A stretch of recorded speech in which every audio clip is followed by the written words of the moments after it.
I'm here with Bayden Barber, who is the executive chair of Ngāti Kahungunu Iwi Incorporated. Kia ora, Bayden, and thanks for joining me. Kia ora, Andrew. Now, Bayden, obviously you've been very much involved in the Cyclone Gabrielle recovery on many levels. But one thing that I think many people didn't quite realize, but you were actually a member of the task force under Sir Brian Roach that was set up by the government, the previous government. And now that the latest news is that has just wrapped up its work. Can you tell us how the work, because it's been going for just about a year, how that work has gone? I think it's gone really well.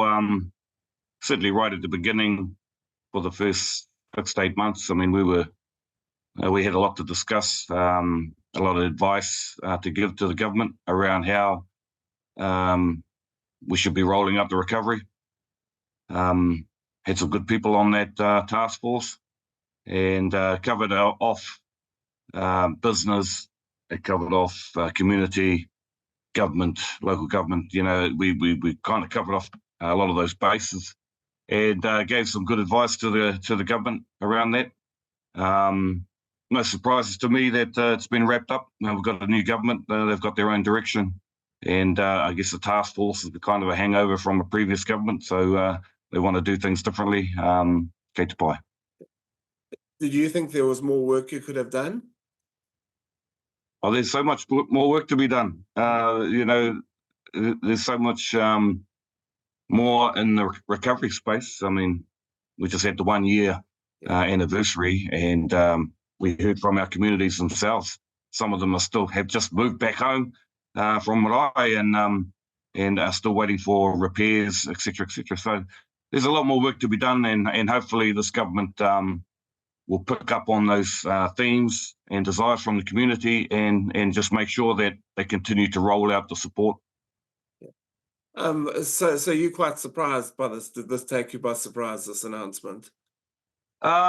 Well, we had a bit of a break over the summer, and you know, we hadn't heard anything. We were waiting to hear what this new government was going to do, and it hasn't really been a surprise. I thought they might have kept it going because Brian Roach, you know, at the helm, you've got people with credibility that are helping to guide the work.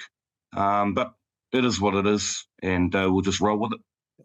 Now, there was a decision taken at the Hastings District Council, of which you are a former councillor, whereby they decided not to make Category 3 property owners liable for the cost of demolishing their own house. Or their homes now, and the indication from the Mayor Sandra Hazelhurst was that she believed this was a partnership with the Crown and they need to pay for that. Indications are that this won't be forthcoming. Do you know anything about this, and do you think the Crown should be paying for this? Yeah, I think someone should be paying for it. Either the council or the Crown. I mean, when you add it all up, it's not a lot of money in the bigger scheme of things. But for the individual homeowners, property owners, I mean, it's a big, huge deal on top of what they've already lost. So yeah, I think good common sense has come to the fore, and yeah, I think either the Crown should pick it up, and just move on. You know, really, that should be just a straightforward decision to support these households and let them move on with their lives. Yeah. Now, just last question, but going forward, obviously, as executive chair of Nikki, you've still got a lot of work to do amongst your communities with the rebuilding and that. How's that all going? Yeah, like I say, we've got a lot more work to be done. And I'm talking not just about iwi, but the whole community.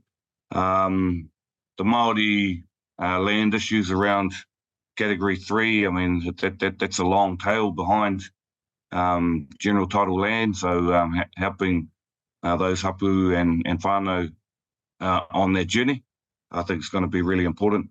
Getting people back into homes is going to be really important. and helping support the rebuild of our infrastructure, roading, key arteries to move produce and to get people from A to B without half an hour of sitting at a stop sign. Absolutely. Bayden Barber, thank you so much for your time, and all the best for your work with the recovery. No worries. Thank you, Andrew.